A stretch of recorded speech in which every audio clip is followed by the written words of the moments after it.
안녕하세요. 사연 읽어주는 남녀입니다. 오늘도 와주셔서 감사드리며, 그럼 오늘의 사연 바로 소개해드리겠습니다. 저랑 제 남편은 6살 차이가 납니다. 제가 6살 많은 연상연하 커플이죠. 사실 저는 나이는 별로 상관이 없었어요. 그냥 제가 좋으면 되고, 어차피 늙으면 6살 차이 정도야 충분히 차이 안 느끼고 살 수 있다고 생각했거든요. 그래서 크게 신경 쓰지 않고 2년 정도 연애를 했습니다. 확실히 남자가 어리니까 중간중간에 너무 남동생 같은 구석이 보이기는 하더라고요. 그런데 연애할 때는 그냥 또 다름 그게 귀여웠어요. 제 눈에 콩깍지가 씌인 거죠. 남자가 어린 느낌이 난다는 게 별로 좋지 않다는 걸 제가 깨달은 건 결혼을 앞두고였습니다. 그동안 연애를 할 때는 그냥 칭얼거리는 것도 귀엽고 삐지는 것도 귀엽고 이거 사줘 저거 사줘 하는 것도 귀여웠는데 이게 결혼을 앞두고 나니까 그런 게 하나하나 꼴보기 싫어지더라고요. 게다가 결정적으로 제가 이 사람이랑 정말 결혼을 하면 이거는 감안하고 살아야겠구나라는 생각을 한 건 저희 부모님에 대한 얘기를 듣고 남편이 보인 반응이었어요. 사실 연애할 때 언뜻 뉘앙스처럼 서로 얘기를 하기는 하지만 자세하게 우리 부모님이 어디서 뭐 하신다, 우리 집안이 어떤 집안이다, 그런 얘기를 마구 나누지는 않잖아요. 특히 선을 봐서 결혼하는 거면 몰라도 그냥 연애일 경우에 그런 집안 배경 다 안 보잖아요. 일단 사람이 좋아서 만났다가 정들면 뭐 결혼 생각도 하고 그러는 거니까 중간중간에 나오는 서로와의 대화 속에서 이 집 부모님은 이런 성향이시구나, 얘네는 이런 데 살고 있구나, 이렇게 짐작을 할 뿐이죠. 심각하게 앉아가지고 변호사 앞에서 서류 작성하듯이 그래서 너희 부모님은 몇 년도생이시고 어떤 일을 하시니, 언제 퇴직을 하셨니, 지금은 뭘 하고 계시니, MBTI는 뭐니, 성격이 뭐니, 혈액형이 뭐니, 이런 얘기를 마구 나누지는 않잖아요. 저희도 그랬죠. 그런데 결혼을 하려면 그래도 일단 상대방 부모님에 대한 정보는 있어야 되잖아요. 자연스럽게 물어보게 되는 거죠. 근데 자기 부모님은 어떤 분이셔? 우리 부모님. 순간 뭔가 이상하다 싶었습니다. 밝고 명랑해서 철딱서니까지 없어 보이던 그가 얼굴에 수심이 가득 끼더라고요. 왜? 뭔데 그래? 세상에 황당하게도 그는 꺼이꺼이 울기 시작했습니다. 제가 얼마나 당황했는지 몰라요. 미안해. 그런데 난 우리 엄마만 생각하면 너무 눈물이 나. 아빠 일찍 돌아가시고 나 혼자 키우느라 우리 엄마 진짜 힘드셨는데 그 흔한 해외여행 한번 못 가시고. 순간 멍해지더라고요. 선배들이 장남도 괜찮다, 사대 독자도 괜찮다, 요즘에는 그런 게 크게 중요하지 않다. 그런데 마마보이 효자는 걸러라라고 했었는데 제가 딱 그런 놈이랑 연애를 하고 있었구나 싶은 마음이 밀려왔죠. 그도 제 앞에서 갑자기 운 게 좀 민망했는지 뒤늦게 변명을 하더라고요. 그냥 갑자기 며칠 전에 엄마 편찮으셨던 게 생각나서 감정이 좀 울컥했나 봐. 아유, 나 마마보이 아니야. 걱정하지 마. 제 마음을 들킨 것 같아서 그냥 그때는 웃으며 넘겼습니다. 그렇구나. 그러면 엄마는 어떻게 사시는데? 그냥 아빠가 조금 남겨주신 것도 있고 해서 먹고 사실 건 있어. 아, 그렇구나. 뭐 딱히 보태드리진 않아도 되니까 너무 걱정 마. 만약에 용돈이라도 좀 보태드리면 좋아하시긴 하겠지만, 그런데 뭐 그렇게 욕심내시는 분은 아니야. 홀 시어머니라는 얘기가 조금 부담스러웠지만 이때까지 남자친구 행동으로 봐서는 그렇게 시어머니한테 마냥 저냥 매이거나 할 것 같지는 않았습니다. 제가 그렇게 신경 쓸 일이 많이 없을 것 같다는 말을 믿어보기로 한 거죠. 그래서 그때는 그런가 보다 하고 넘어갔습니다. 다들 연하에다가 엄마에 대한 애착이 그렇게 심하면 힘들다고 말렸지만 사실 뭐 그다지 크게 달라질 건 없다고 생각했어요. 그냥 각자 셀프 효도하듯이 엄마가 그렇게 안타깝고 아쉬우면 남편이 더 자주 찾아뵈면 된다고 생각했죠. 아마 이런 무심함에는 저희 집 영향이 있을 수도 있습니다. 저희 부모님 엄청 특이하신 분이거든요. 뭐랄까, 혹시 히피라고 아시나요? 약간 존 레논의 노래가 나왔을 무렵 머리를 길게 기른 장발족들이 자유와 평화를 외치며 오토바이를 타고 자유롭게 이곳저곳을 떠돌면서 놀았던 문화 말입니다. 저희 부모님이 딱 그 히피이세요. 사실 저도 낳으려는 생각이 없으셨다가 아이가 생겼네. 그렇다면 낳아야지. 라는 단순한 생각으로 낳으셨대요.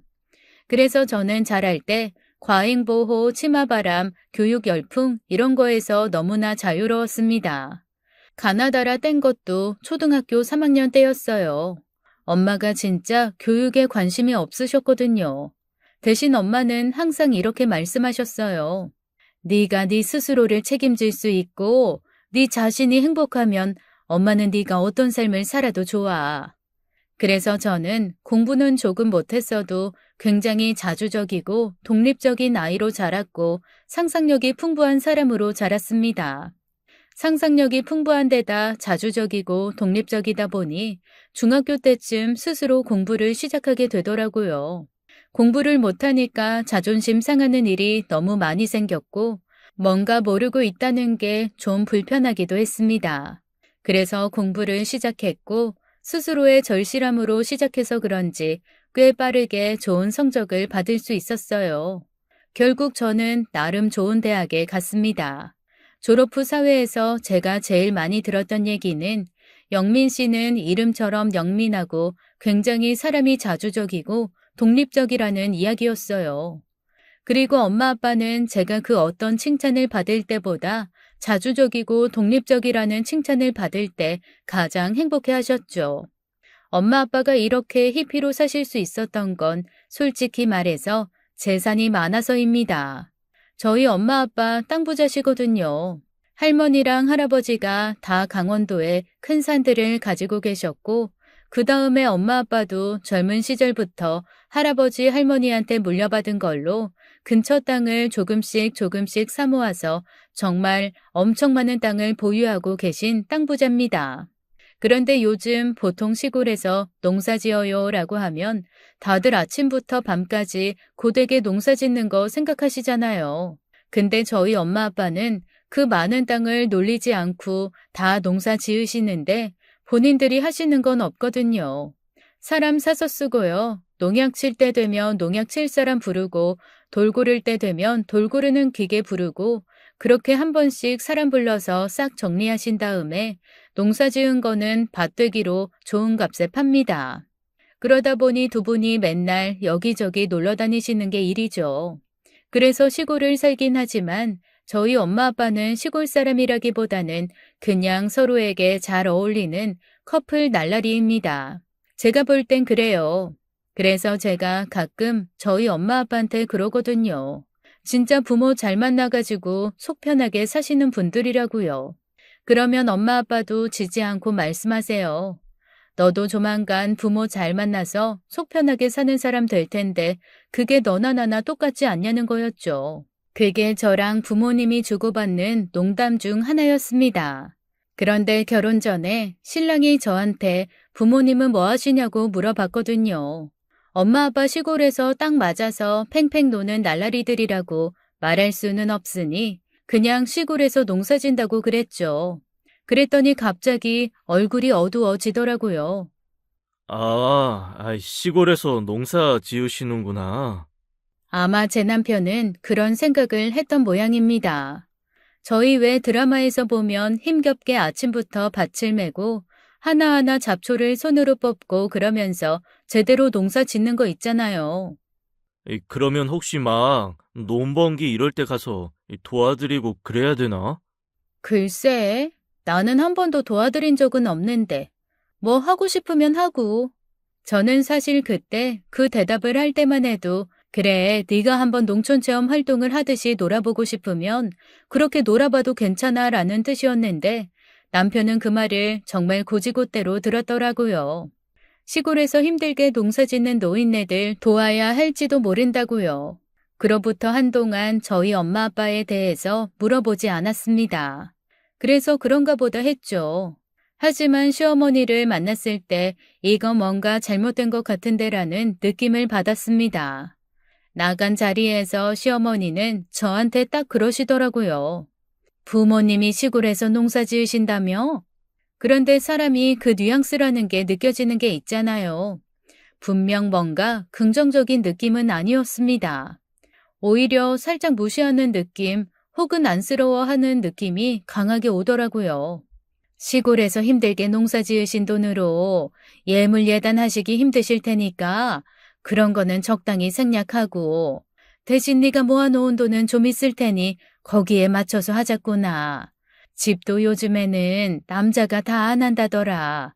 너희 형편껏 집 같이 구하고 혼수는 따로 할 거 없이 각자 쓰던 가전 좀 가지고 가고 나도 뭐 예단 예물 필요 없지만 그래도 아들 보내면서 좀 서운하니 네가 알아서 적당히 가방이건 보석이건 할 수 있는 거는 해주렴. 말은 배려라고 하시지만 저희 친정을 완전히 무시하는 말투였습니다. 그리고 잘 들어보면 결국 당신은 돈 안 들이고 알아서 집에 돈 보태고 혼수도 하라는 말이잖아요. 게다가 본인 챙길 건 챙기겠다는 거고요. 하지만 전 솔직히 말해 시댁에서 1억 원어치를 해주시면 저도 똑같이 1억, 5억 원어치를 해주시면 저도 5억 원 이렇게 할 수 있는 능력되는 집이거든요. 그런데 뭐 굳이 앞뒤 안 듣고 그렇게 하시겠다고 하시니까 알겠습니다라고 대답을 했죠. 그리고 엄마 아빠한테 말씀을 드렸어요. 저기 시댁에서 뭐 배려 같진 않지만 어쨌든 예물 예단 생략하고 대신 너무 서운하니까 가방이건 액세서리건 성의 표시는 좀 해달래. 아, 나도 뭐 액세서리 세트 하나 정도는 해주실 듯한데 엄마 괜찮아? 근데 저희 부모님 쿨하시다고 했잖아요. 네 결혼이니까 네가 알아서 하라고 하시더라고요. 그래도 엄마는 형편껏이라는 단어나 알아서 같은 말이 좀 마음에 걸리셨는지 이렇게 한번 말씀은 하시더라고요. 요즘 트렌드 따라서 이것저것 생략은 하고 싶은데 그래도 본인은 좀 서운하고 그러신 모양이네. 상견례 끝나면 여기 한번 모시고 와. 나들이 삼아 그냥 편하게 마당에서 고기 한번 구워드리게. 어때? 저희 시골집이 홍천 쪽에 있거든요. 거기서 식사 한번 하자고 그러시길래 알겠다고 했죠. 그렇게 상견례 날짜가 다가왔습니다. 상견례장에서도 저희 시어머니는 계속 은근히 저희 부모님이 시골 사람이라고 깎아내리시더라고요. 저희 시어머니는 태어나서 한 번도 시골에 살아보지 않은 완전 토박이 도시 사람입니다. 그렇다고 해서 그렇게 세련되거나 멋있거나 깔끔하거나 그런 것도 아닌데 계속 말끝마다 시골에서는 이라고 말씀을 하시더라고요. 무던해서 별로 낱말에 신경 안 쓰는 저희 부모님도 나중에 저한테 한마디 하셨습니다. 아니 그런데 너희 시어머니는 왜 말끝마다 시골은이라고 한다니? 정말 꼴사나워서 진짜. 상견례 때 계속 말끝마다 시골은이라고 했던 말이 언짢으셨는지 저희 엄마는 그 이후에 한번 모시고 오라는 말씀을 더 이상 하지 않으셨습니다. 그런데 의외로 저희 시어머니가 그 얘기를 기억하고 계시다가 이러시더라고요. 아니 사돈 어른이 그래도 초대를 해주셨는데 내가 한번 가야지. 너 시간 언제 되니? 언제 데리고 갈 거니? 의외로 몇 번씩 언제 갈 거냐고 물어보시더라고요. 그래서 엄마한테 얘기를 했죠. 그랬더니 엄마가 딱 그러시는 거예요. 시골에서 농사 짓는다고 하니 어떤 규모로 짓고 어떻게 사는지 한번 염탐하러 오나 보다. 저는 솔직히 그때까지만 해도 거기까지는 생각 못했습니다. 에이 엄마 설마 그러겠어? 그런데 시어머니를 모시고 가는 동안 저는 엄마 말이 맞았다는 사실을 깨달을 수 있었어요. 가는 동안 내내 시어머니는 주변을 둘러보시면서 혼잣말처럼 중얼거리시더라고요. 인터체인지에서 너무 멀다. 아, 공기 좋은 데 가신다고 해발 고도 높은 데로 자리 잡으셔서요. 땅값도 얼마 안 나오겠네. 너무 외지다. 이렇게 외지면 투자할 가치는 별로 없는 땅이네. 세상에 어떻게 이 안까지 들어오셨다니? 어휴, 여기서 어떻게 사신대? 듣다 보니까 점점 기분이 나쁘더라고요. 그래서 저는 입을 꾹 다물었습니다. 사실 그 인터체인지부터 시작되는 땅이 다 저희 부모님 땅이거든요. 다만 저희 부모님은 본인들이 크게 밖으로 나갈 일이 없으니 제일 공기 좋고 제일 하늘과 가까운 높은 지대에 자리를 잡으셨을 뿐입니다. 하지만 굳이 말할 필요가 없을 것 같아서 입을 꾹 다물고 있었죠. 그렇게 저희 부모님 집에 도착했습니다. 더 솔직히 말하면 시어머니를 모시고 간 곳은 부모님 집이라기보다는 저희 부모님이 약간 세컨드 하우스처럼 황토로 대충 지어놓은 10평 남짓한 공간이라고 하는 게 맞습니다. 엄마가 워낙 찜질방을 좋아하시는데 산속으로 들어가면 찜질방 찾기가 힘들잖아요. 그래서 아빠가 손수, 소나무랑 황토로 지어주신 거예요. 당신 찜질 좋아하니까 내가 집에다가 찜질방 하나 만들어줄게. 커다란 원룸처럼 생긴 황토방이 하나 있고 밑에 참나무 장작을 뗄 수 있는 아궁이가 있는 곳입니다. 옆에는 간단하게 뭔가 해먹을 수 있는 부엌이 있고요. 그러니까 방 2개에 거실 하나 정도 있는 아주 작은 단층집 같은 거죠.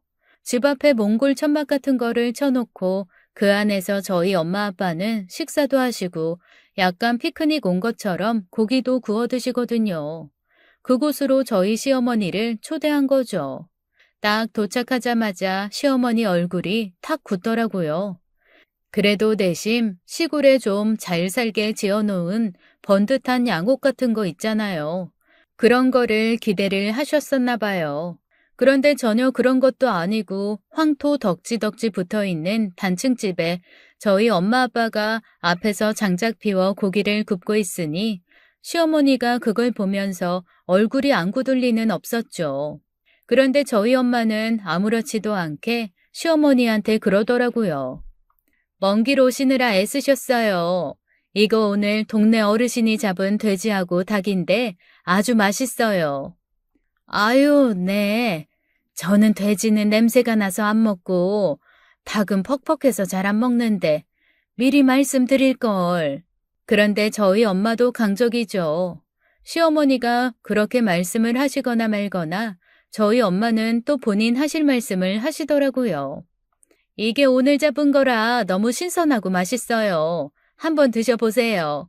또 이렇게 불에다 구우면 또 맛이 다르답니다. 저랑 아빠는 웃음을 참느라 혼났습니다. 뭐랄까 약간 무딘 창과 뻔뻔한 방패의 싸움을 보는 그런 느낌이었어요. 시어머니는 계속 먹히지도 않은 공격을 하고 있었고 저희 엄마는 너무나 뻔뻔하게 시어머니의 공격을 다 튕겨내고 있었죠. 그런데 웃긴 거는 그렇게 갓 잡은 돼지랑 닭 정말 맛있었거든요. 거기다 저희 엄마가 요리를 좀 하시는 데다가 밭에서 수확한 야채와 과일들까지 곁들였으니 사실 서울에서 어지간한 음식점 가서 먹는 것보다 훨씬 맛있거든요. 시어머니가 정말 맛있게 드시더라고요. 그런데 드시면서도 내내 어찌나 그렇게 불평불만이 많으신지 불이 올라와서 뜨겁다, 이렇게 일일이 불 지펴서 어떻게 사시냐, 불편해서 어떻게 사시냐, 정말 말끝마다 시골에서 불편해서 이런 말을 하시더라고요. 그런데 또 저희 엄마는 그때마다 웃으시면서 이러시는 거 있죠? 익숙해지면 괜찮아요. 저는 이게 좋아요. 이게 건강하게 사는 방법이죠. 몸을 계속 움직일 수 있잖아요. 정말 저희 엄마지만 너무 존경스럽더라고요. 그러면서 저도 결심했습니다. 결혼해서 시어머니한테 나도 저런 식으로 대하면 되겠구나. 딱 우리 엄마처럼 대하면 되겠네라고 말이죠. 그리고 그날 시어머니를 모시고 나오는데 역시나 계속 투덜투덜 하시더라고요. 아니 그래도 나는 엄마 아빠가 좀 번듯한 집에서라도 사실 줄 알았는데 나이 들어서 저런 데 사시면 골병 들지 않겠니? 너희가 친정이라고 와봐야 한 몸 누일 데도 없겠다. 세상에 저런 집이면 명절에 친정이라고 편히 오겠니? 너희 부부 찰자리도 없어서 밖에 천막 치고 자야겠어. 이 외에도 정말 많은 말씀을 하시더라고요. 저는 또 입을 꾹 다물었죠. 사실 저기는 저희 엄마 찜질방이고 저희 엄마 아빠가 진짜로 사시는 집은 인터체인지 바로 앞에 시어머니가 여기는 너무 동네도 예쁘고 집도 멋있고 정말 은퇴한 교수님들과 회장님들이 사시는 그런 동네인가 보다 하며 꿀뚝뚝 떨어지는 눈빛으로 보셨던 그 동네 제일 좋은 곳에 있다는 거는 끝까지 말씀드리지 않았어요. 그렇게 돌아오고 나서 저희는 계속 결혼 준비를 했습니다. 근데 의외로 편하더라고요. 시어머니가 말끝마다 시골은 시골은 너희 부모님은 하시면서 이것저것 다 생략하라고 하셨거든요. 그래서 저도 그냥 생략했죠. 솔직히 제가 서운하면 무리해서라도 했을 겁니다. 하지만 저도 사실 전혀 서운하지 않았고 그런 허례허식보다는 그냥 결혼해서 잘 사는 거를 저도 택하고 싶었거든요. 그래서 이것저것 다 생략하고 저희는 결혼했습니다. 결혼하고 신혼여행 다녀오면 보통 친정집에 먼저 가잖아요. 그런데 저희 집이 워낙 시골에 있으니까 일단 집으로 왔어요. 시어머니가 집에서 저희를 맞이해 주셨고요. 예, 내일 당장 너희 집 가는 거 좀 생각해봐. 그 시골 구석 찾아가는 거 오늘 여행해서 왔는데 힘들지 않겠어? 차라리 좀 지나고 며칠 다녀오는 게 낫지 않을까 싶어서. 그 시골에 가서 잘 데도 없을 텐데 멀어가지고 당일치기도 힘들고 아무리 신혼여행이라지만 그래도 비행기 타고 왔다 갔다 하는 게 그렇게 쉬운 건 아닌데 몸도 피곤하고 그냥 부모님께 인사는 전화로 드리고 다음에 조금 길게 휴가처럼 가겠다고 말씀드리면 어떠니? 이건 말이 안 되잖아요. 그래도 신혼여행 갔다 왔는데 친정은 가야죠. 앞뒤 순서가 바뀐 것도 저는 좀 속상했거든요. 저희 엄마한테 가서 먼저 좀 쉬고 싶었는데 저희 집에 그것도 시어머니가 와 있는 신혼집으로 먼저 간 것 자체도 저는 별로 기분이 좋지 않았기에 딱 잘라 거절했습니다. 아니에요. 엄마도 이미 다 준비해 놓으셨고 내일 아침 일찍 출발할 거예요. 남편도 뭔가 주저주저 하면서도 양쪽 눈치를 보다가 어머님한테 그러더라고요. 에이, 그래도 장인어른 장모님 뵙고 와야지. 엄마, 그건 예의가 아닌 것 같아요. 그래, 네가 뭐 그렇게 예의를 차리겠다면야. 뭐 어쩔 수 없지만 나는 좀 그렇다. 아유, 내가 가보니까 정말 너무 시골이야. 어머님은 또 시골은 시골은 하시면서 집으로 가셨습니다. 그런데 내심 남편도 뭔가 걱정이 되는 얼굴이더라고요. 아마 어머님께 저희 집 얘기를 들었겠죠. 저기 혹시 진짜 우리 거기 가면 잘 데가 없어? 잘 데가 왜 없어? 다 있지. 아니, 에이, 엄마 얘기 들어보니까 방도 하나밖에 없고. 방 하나, 거실 하나 있으면 나눠서 자면 되지. 뭐가 걱정이야? 별 걱정을 다 해. 저는 남편한테도 별말을 하지 않았습니다. 사실 남편은 결혼 전에 저희 집에 와본 적이 없어요. 결혼 전 첫인사 드릴 때 부모님이 마침 서울에 계셔서 서울 강남에 있는 호텔에서 배웠거든요. 그리고 어머님이 저희 집에 오셨을 때 남편은 해외 출장 중이어서 오지 못했었고요. 그래서 남편은 자기 엄마한테 들은 말만 가지고 그런 걱정을 했던 모양이었습니다. 다음 날 남편은 결혼하고 처음 처갓집에 가는 건데도 얼굴이 밝지 않았어요. 저는 속으로 아주 모자가 꼴사납다는 생각을 하며 말없이 내비게이션에 주소를 넣었죠. 달리고 달려 인터체인지를 막 지났는데 남편 얼굴에 갑자기 당황스러운 빛이 떠돌더라고요. 왜? 무슨 일 있어? 아니, 혹시 주소 제대로 넣은 거야? 그럼 내가 우리 집 주소를 모르겠니? 그런데 왜 10분 뒤 도착이지? 무슨 소리야? 아니, 엄마가 그랬거든. 여기 인터체인지에서도 40분은 더 간다고. 그런데 왜 도착 시간이 이렇지? 일단 그 주소 맞아. 거기로 가. 남편은 의아한 얼굴로 계속 운전을 했습니다. 그리고 도착한 집 앞에서 그는 놀란 표정을 숨기지 못했어요. 번듯하고 세련된 2층 집 앞이었거든요. 옥상에는 루프탑 공간까지 있고요. 뒷마당에는 골프 연습장, 지하실엔 너른 마당까지 있는 동네에서 제일 큰 집이었거든요. 저희 집 부지만 300평 정도 됩니다.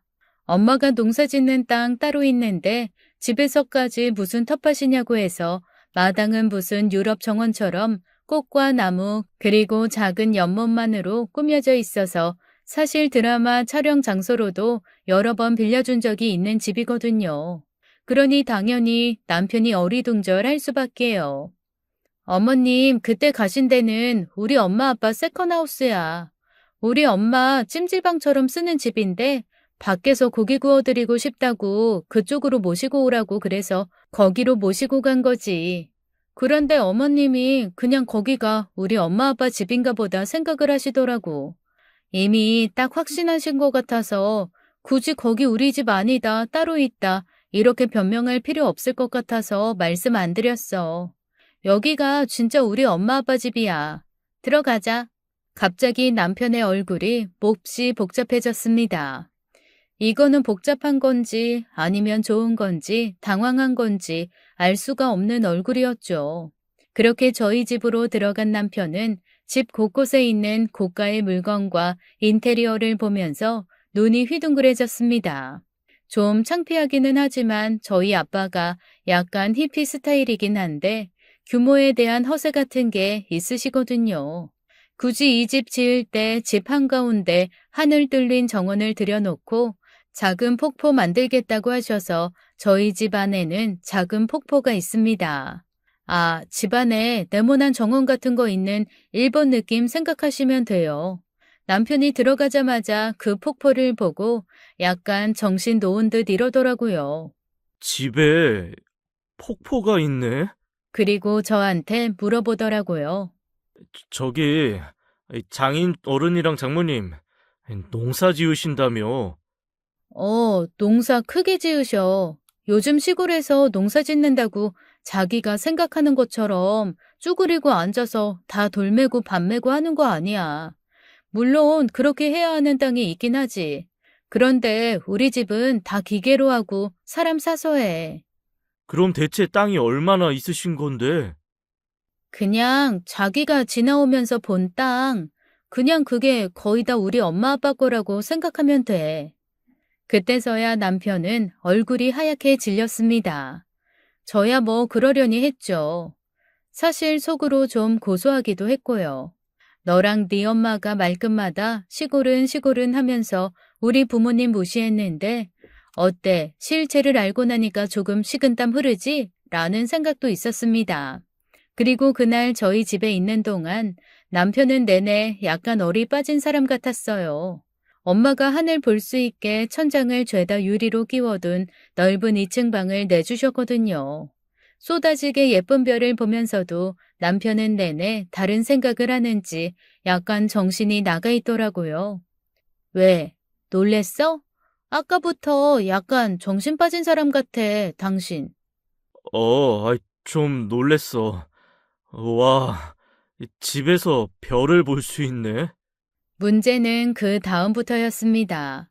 다음 날 집으로 가는 내내 입이 대빨 나와서 투덜투덜 하더라고요. 이건 자기를 속인 거라느니, 자기를 믿지 못해서 떠본 거라느니 정말 되도 않는 말을 줄줄 해댔습니다. 그러다가 얼마 뒤에 또 그러더라고요. 그러면 저거 다 자기가 물려받는 거야? 그래서 제가 단호하게 얘기를 했죠. 우리 엄마 아빠 재산 다 기부하신대. 나야 내가 먹고 살 만큼 버는데 뭐. 저건 엄마 아빠 재산이고 어떻게 하건 엄마 아빠 마음이지 뭐. 나도 받을 생각 없어. 그랬더니 남편이 펄펄 뛰더라고요. 아니, 저거를 왜 네가 안 받아? 너 하나밖에 없는 딸인데 당연히 네가 받아야지. 그리고 저 정도면 나도 그냥 회사 그만두고 들어가서 영농 후계자 하겠다. 쓸데없는 소리 하지 마. 당신이 왜 갑자기 영농 후계자를 해? 부모님 인생은 부모님 인생이고 우리 인생은 우리 인생이야. 엄마 아빠가 당신들 재산 어떻게 하시건 우리랑은 아무 상관없다고. 그렇게 저희는 친정을 다녀오면서 한바탕 싸우고야 말았죠. 웃긴 건 그 이유였습니다. 갑자기 시어머니한테 연락이 오더라고요. 시어머니는 제가 전화를 받자마자 랩하듯이 마구 말을 쏟아내셨습니다. 아니, 사돈댁도 그렇고 너도 그렇지. 대체 우리 집을 어떻게 바뀔래? 어쩌면 그렇게 한마디 말도 안 하고 속이니? 그리고 내가 그 멀리 시골까지 갔으면 그래도 집을 보여주셨어야지. 어쩜 세컨하우스만 그렇게 보여주시면서 시치미를 뚝 떼고 계시니? 아니, 시어머니가 저를 무슨 사기꾼인 것 마냥 막 구박하시더라고요. 그래서 저는 냉정하게 얘기했죠. 제가 부모님 가지고 계신 거 자랑할 것도 아니고 굳이 말할 필요는 없죠, 어머니. 그랬더니 시어머니가 글쎄 뭐라고 그러는 줄 아세요? 예, 그렇게 너희 부모님이 돈이 많은 줄 알았으면 내가 예단 예물 다 생략하자고 했겠니? 남 부럽지 않게 받고 나도 떵떵거리면서 며느리 자랑할 수 있었는데 너는 왜 내가 그렇게 할 수 있는 기회조차도 안 줬니? 그래서 제가 그랬죠. 아니, 제가 뭐라고 말도 하기 전에 어머님이 말끝마다 시골 사람이 시골 사람이라고 하시면서 안 해주신다고 한 거 그거 어머님 생각이셨잖아요. 그랬더니 시어머니는 적반하장으로 이렇게 나오셨습니다. 시골 사람도 시골 사람 나름이라고 네가 얘기를 했어야지. 너는 나를 뭘로 보고? 세상에 내가 이렇게 억울해서는 못 살겠다. 지금이라도 네가 좀 더 성의를 보여야 하지 않겠니? 아니, 사돈들도 그래. 가진 사람들이 더하다고 어쩌면 내가 하지 말랬다고 그렇게 야멸차게 정말 아무것도 안 해서 난 너희 집이 진짜 풀뿌리캐서 힘들게 사는 집인 줄 알았다. 응? 저는 또 한 귀로 듣고 한 귀로 흘렸죠. 그래서 일단 시어머니 전화를 끊고 남편을 잡기 시작했습니다. 남편한테 그랬어요. 너 이런 식으로 우리 집에 있는 재산 가지고 이러쿵저러쿵 말 나오게 하면 나 가만히 안 있어. 어? 어머니한테 네가 얘기해. 우리 집 재산에 대해서 더 이상 이러쿵저러쿵 말씀하시지 말라고. 남편은 떨떠름하게 대답했습니다. 아니, 엄마 입장에서는 좀 서운하실 수도 있긴 하지. 어쨌건 알았어. 하지만 남편의 알았다는 대답은 대놓고 말하지 않겠다는 것이었나 봅니다. 그날 이후부터 두 사람은 대놓고는 이야기하지 않았지만 은근슬쩍 말끝마다 저희 집 재산을 들먹였어요. 예를 들어 양쪽 집에 똑같이 고기를 사들일 일이 있어도 남편은 그람수가 조금이라도 많은 걸 자기 집으로 보내려고 하더라고요. 속으로 생각했죠. 와, 진짜 쪼잔하고 진짜 치사하다. 그래, 내가 나이가 많으니까 참는다. 그런데 참 사람 마음이라는 게 웃기죠.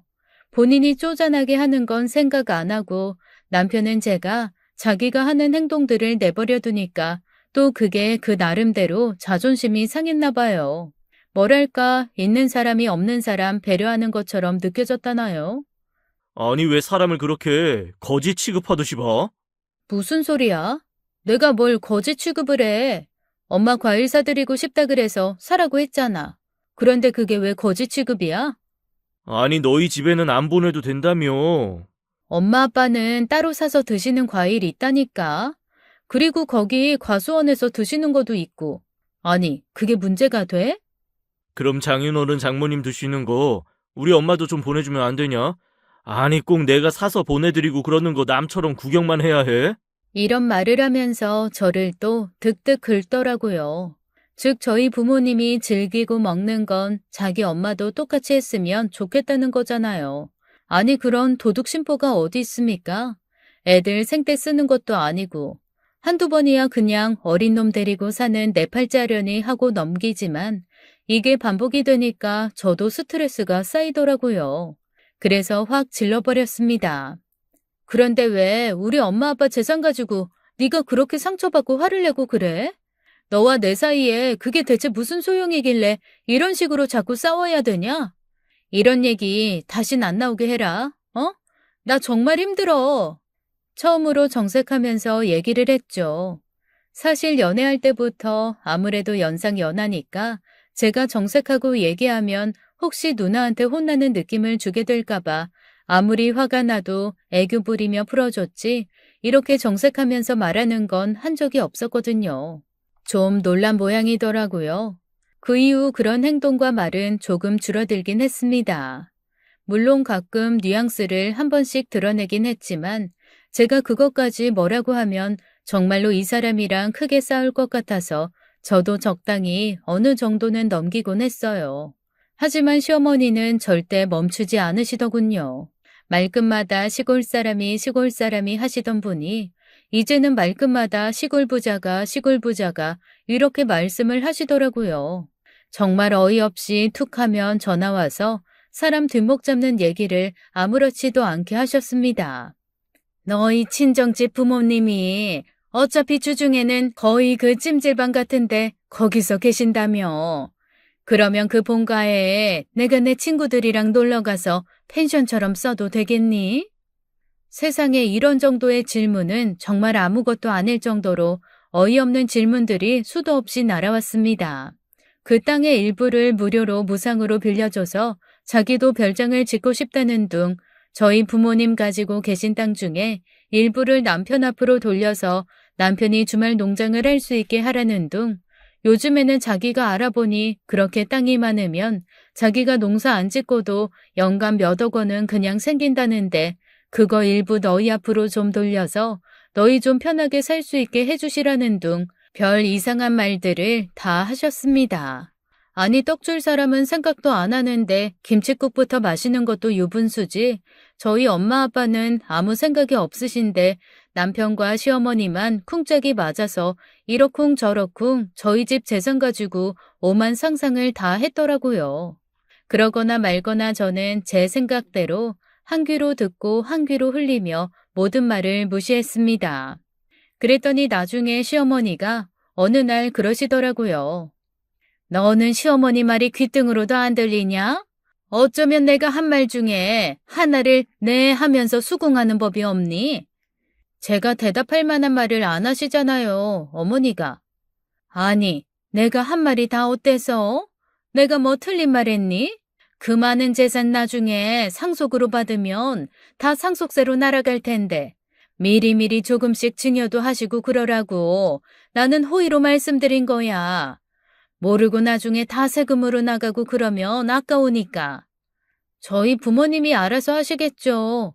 어머님은 신경 안 쓰셔도 돼요. 아니 얘가 진짜? 너 가만 보면 참 버릇이 안 좋아. 어른 대하는 태도 이런 거 못 배웠니? 어머니, 그거 어머니 재산이에요?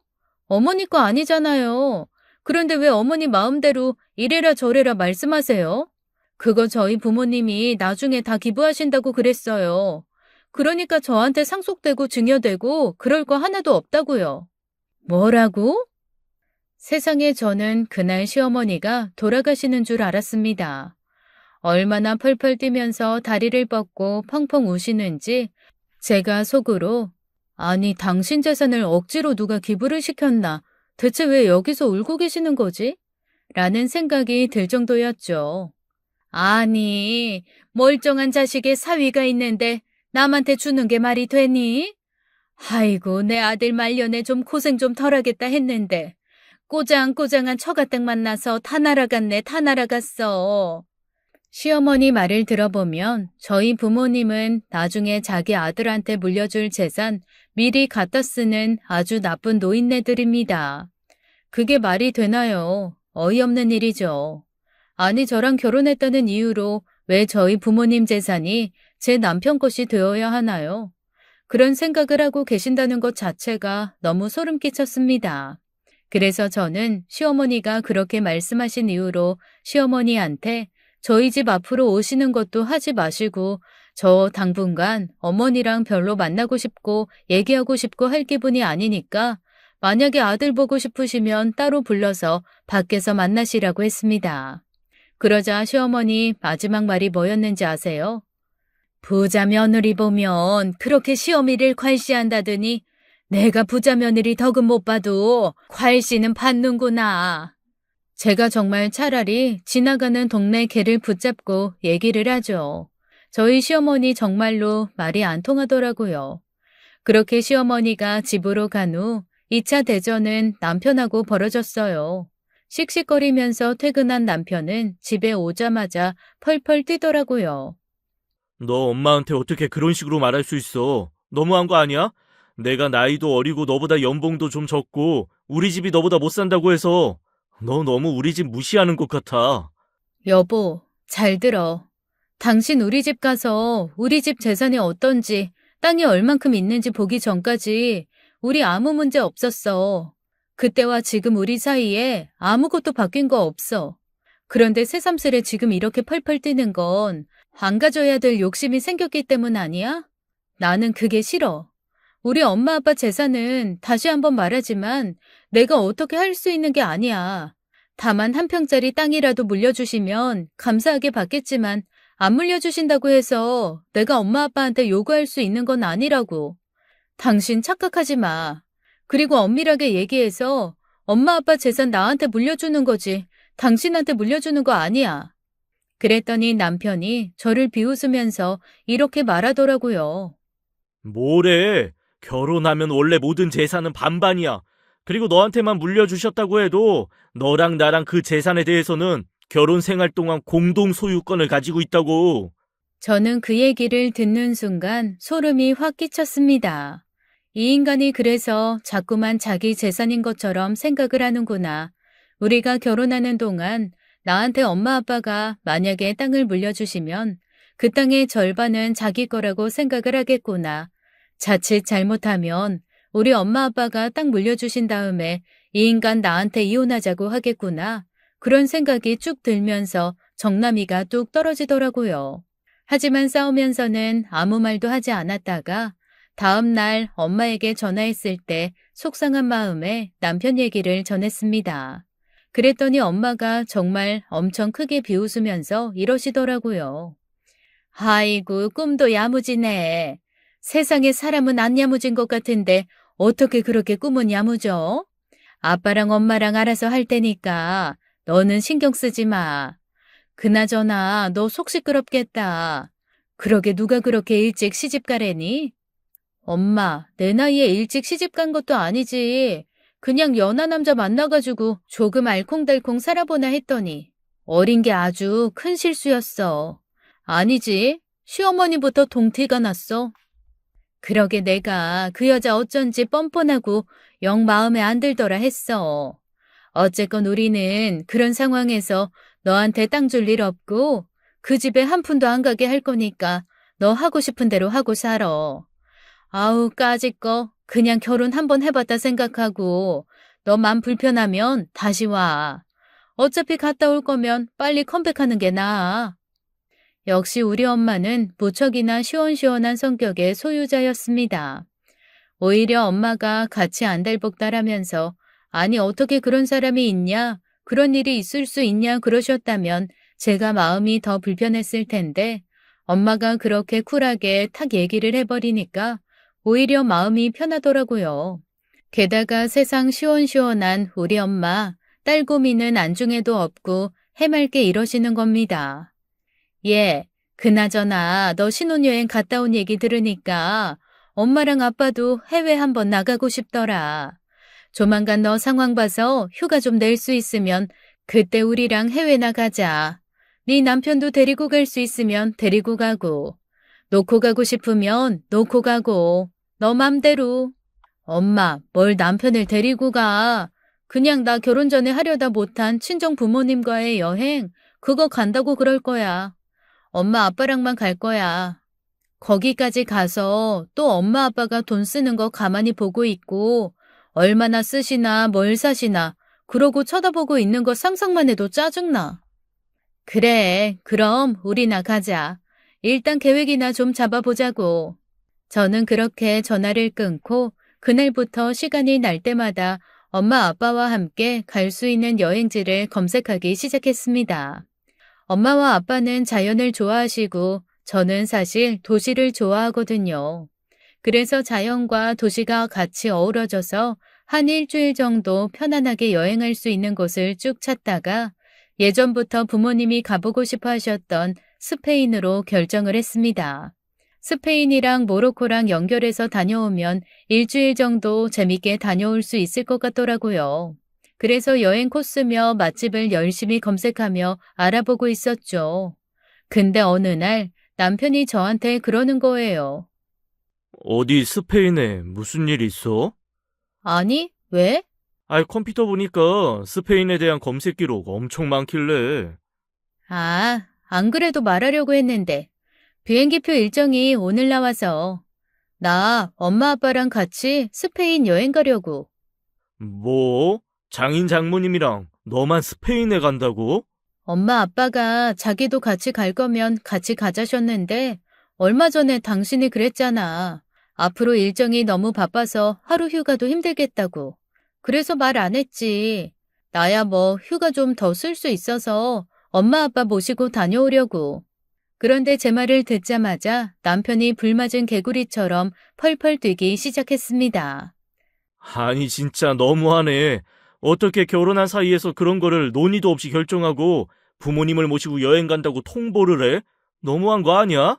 아니, 내 휴가를 써서 내가 가겠다는 거고, 일정이 확실하게 정해진 게 아니라 당신한테 얘기를 안 했던 거라고 했잖아. 우리가 여행 갈 돈이 어디 있냐? 너 나 몰래 모아두는 비자금 있냐? 엄마 아빠가 다 대주신댄다. 난 가서 그냥 밥 한 번 정도 살 거야. 아니, 제 부모님이 돈을 댄다고 하니 죽자고 덤비던 인간이 글쎄 갑자기 얼굴이 풀리더라고요. 그리고 이 얄미운 인간이 이러는 거 있죠? 그래? 아이, 그럼 나도 갈까? 와, 정말 한 대 세게 때리고 싶더라고요. 뭐 남편이 가겠다고 하면 당연히 엄마 아빠가 돈을 내시겠죠. 그런데 그건 생각만 해도 너무 싫더라고요. 그래서 일부러 이렇게 말했습니다. 엄마 아빠가 나까지는 돈 대주실 것 같은데 만약에 당신도 간다고 그러면 당신 비용은 엄마 아빠 반, 우리가 반 부담해야지. 다 큰 자식들이 양심도 없이 엄마 아빠한테 어떻게 두 명 다 돈을 내달라고 그러냐? 장인 장모님 잘 살잖아. 부자인데 그 정도는 해줘야지. 아니, 부자인데 그 정도 해줘야지라는 말이 어딨어. 엄마 아빠가 사위 여행 비용 절반 정도 대주는 것도 감지덕지 아니야? 그냥 다 부담하시라고 그래. 절반 받아서 뭐에다 쓰시겠냐? 진짜. 아이, 나도 갈 거라니까. 정말 남편이랑 말이 안 통하더라고요. 그래서 이렇게 말했습니다. 됐어. 원래는 결혼 전에 엄마 아빠랑 여행 한번 하려고 그랬는데 시간을 놓쳐서 못한 거 그거 지금이라도 하는 거야. 나만 그냥 엄마 아빠랑 다녀올 거니까 자기는 일주일 동안 어머님 집에 가 있던가 아니면 삼시세끼 사 먹으면서 그냥 회사 다녀. 다 큰 어른이 나 없다고 밥 못 챙겨 먹고 일 못하고 그러진 않을 거 아니야. 세상에 남편은 그 말에 입이 대빨 나와서 삐지더라고요. 근데 삐지거나 말거나 저는 그냥 그러려니 했습니다. 그런데 그 다음 날 시어머니가 제게 전화를 해선 있는 욕 없는 욕을 다 하시더라고요. 저는 처음에 스팸 전화인 줄 알았어요. 전화를 받자마자 온갖 욕이 날아오길래요. 요즘에 유행하는 보이스피싱 중에 누군가의 번호를 차용해서 거는 것도 있다고 해서 신종 보이스피싱인가라고 싶어 끊어버리려고 했는데 시어머니가 맞았습니다. 시어머니 말의 요지는 그거였어요. 어디 남편을 두고 여행을 가냐? 그리고 여행을 가면 네 남편도 데리고 가는 게 맞고 네가 네 부모 돈으로 가면 네 남편도 당연히 사위도 자식인데 네 부모 돈으로 가야지. 뭘 절반을 부담하게 만드냐? 대체 네가 뭔데 애 마음을 볶고 비참하게 만드냐 등등 잔소리를 한참 하신 후 드디어 시어머니는 본색을 드러내셨습니다. 핵심은 이거였죠. 너 그럴 거면 나랑 네 남편도 같이 똑같이 스페인 여행 보내달라고 네 부모님께 전해라. 너무 당황스러웠습니다. 아니 유치원생도 아니고 네가 저 과자를 먹으니 나도 이 과자를 먹어야겠다는 심리도 아니고 제가 제 부모님이랑 스페인 여행을 가겠다는데 왜 그거랑 똑같은 여행을 시어머니가 남편이랑 가겠다는 걸까요? 그것도 시어머니 돈도 아니고 남편 돈도 아니고 저희 부모님 돈으로 말입니다. 저는 이해가 안 갔어요. 아니 어머님, 어머님이랑 그이랑 가는 여행 비용을 왜 저희 집에서 대야 되는데요? 그랬더니 시어머니가 이러시더라고요. 결혼할 때 예단이랑 예물도 그렇게 후지게 해왔으면 그게 미안해서라도 그 정도 재력에 나 같으면 사돈 여행 한 번 정도는 크게 보내주겠다. 내가 뭐 비즈니스 클래스, 퍼스트 클래스 이런 거 타고 세계 여행을 하겠다고 했니? 크루즈를 타고 1년간 전 세계 바다를 돌아다니겠다고 했니? 그냥 사돈들이 가는 그 코스 그대로 나도 내 아들이랑 결혼 전에 못했던 여행 한 번 즐기겠다는데 그 정도도 못 해주니? 그럴 거면 너 예단이고 예물이고 다시 다 해와라. 세상에 속물 이런 속물이 있나요? 정말 기가 막혀서 말도 안 나오더라고요. 어머님, 저 지금 얘기 안 들은 걸로 할게요. 어머님이 저한테 하실 얘기는 아닌 것 같고 저는 저희 부모님이랑 알아서 여행 다녀올 테니까 어머님은 그럼 그 사람이랑 여행을 가시던 말던 그냥 둘이서 알아서 하세요. 그 사람 돈으로 가건 말건 그건 제가 신경 안 쓸 테니까 편하게 다녀오세요. 그리고는 전화를 끊어버렸습니다. 그 이후에 시어머니가 계속 저에게 전화를 했지만 저는 받지 않았죠. 그리고 그날 저녁 남편이 들어와 저한테 그러더라고요. 어떻게 엄마 전화를 그렇게 버릇없이 끊고 계속 전화를 했는데 안 받을 수 있냐는 거였습니다. 그래서 제가 그랬어요. 지금 너랑 나랑 결혼한 지 몇 달 안 지났어. 근데 그동안 지난 2년간 연애했던 것보다 우리 훨씬 많이 싸운 거 알아? 그런데 그 싸운 것도 다 네가 우리 집 가서 우리 집이 얼마나 큰지, 우리가 가지고 있는 땅이 얼마나 많은지를 본 다음에 일어난 일이야. 너랑 네 엄마 너무 속물 아니냐? 그랬더니 남편은 얼굴이 시뻘개지면서 다시 또 펄펄 뛰더라고요. 자기한테 속물이라고 했다는 거죠. 저는 정말 너무 어이가 없었지만 계속 말을 이어나갔습니다. 나는 정말 이해를 할 수가 없어. 시어머니가 왜 우리 엄마 아빠한테 여행 비용을 대달라고 하는지, 그리고 그 여행을 왜 굳이 너랑 똑같은 코스로 가셔야겠다고 하는지. 나 너랑 네 엄마랑 여행 가는 거 안 막을 거니까 그거는 네 돈으로 네가 알아서 해. 그랬더니 남편이 저한테 그러더라고요. 딱 봐도 어깃장이 분명한 말이었습니다. 나 안 갈 거니까 너도 가지 마. 그건 무슨 논리야? 나는 우리 엄마 아빠랑 간다니까. 부부 일심동체라며 가지 마. 나 너 여행 가는 거 못 봐. 만약에 갈 거면 이혼하고 가. 이혼? 너 지금 나한테 이혼이라고 그랬니? 이혼하고 가. 가소롭기 그지 없었습니다. 그러면서 한편으로는 이런 생각도 들었죠. 사람이 어리석으면 마지막 노림수를 둬도 꼭 헛다리 짚고 노림수를 둔다는데 이 인간이 그런 종류의 인간이었구나. 그래, 너는 거기까진가 보다. 오케이. 사실 그 사람은 그런 말을 할 주제도 못 됩니다. 분명 시어머니가 그렇게 말하라고 시킨 것이 뻔했어요. 자기 아들이 이혼 얘기 꺼내면 제가 깨갱하면서 물러날 거라고 생각한 거겠죠. 하지만 저희 부모님 딸이에요. 쿨한 부모님 아래 더 쿨한 자식이 나왔다는 걸 이 멍청한 모자가 몰랐던 거죠. 그래서 저는 남편에게 담담하게 얘기했습니다. 그래, 그럼 이혼해. 이혼하고 나는 우리 엄마 아빠랑 여행 갈게. 어차피 우리 결혼한 지 몇 달 안 돼서 재산 분할도 없을 거고 각자 해가지고 온 것만 가지고 찢어지자. 이 집은 공동명의니까 집 팔리는 대로 절반씩 나누고 살림 내가 갖고 온 거 가져갈 테니까 너는 네가 한 거 가져가. 뭐라고? 제가 담담하게 이혼하자고 하니까 아니나 다를까 남편은 자기가 예상한 반응이 아니라는 듯 허둥거리더라고요. 그리고 그 멍청한 놈이 제 눈치를 슬금슬금 보다가 대답 없이 방으로 들어갔습니다. 짐작되는 게 있었죠. 그래서 저도 방문 앞으로 가서 귀를 대고 소리를 들었습니다. 엄마, 큰일 났어. 내가 이혼하자고 그랬더니 그러지. 아니, 그냥 하는 말이 아니라 정말 하자고 하는 거 같... 제가 방문을 벌컥 열고 버럭 소리를 질렀습니다. 어머니, 저 이혼합니다. 이혼하고 시골 구석에 들어가서 만평 땅 농사 짓고 살건, 그 땅 팔아서 서울에 번쩍이는 아파트 사서 들어가건, 어머니 아들 두고 저 혼자 살 거니까 데리고 가세요. 하자 많고 쓸데없어서 반품합니다. 남편의 얼굴이 하얗게 질리더라고요. 그러거나 말거나 저는 제 할 말 계속했죠. 순순히 이혼 안 해주면 저 변호사 사서 혼인 파탄 사유 고스란히 그쪽에 묻고 위자료 받아낼 거니까 순순히 도장 찍게 하세요. 말 잘 듣는 아들, 이번에도 말 잘 듣게요. 아시겠어요? 그리곤 방문 쾅 닫고 나왔습니다. 기왕 이렇게 된 거 빨리 정리하고 엄마 아빠랑 편안하게 싱글 기념 여행으로 스페인 다녀오려고요. 저 바보 같은 놈 살거나 말거나 제 알바 아니니까요. 생각해보면 참 멍청한 사람이네요.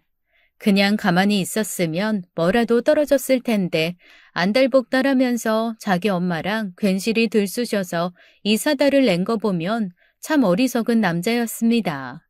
사실 원래 어리석고 바보 같은 거였는데 그게 제가 어려서 그런가 보다고 넘어갔던 것일 수 있어요.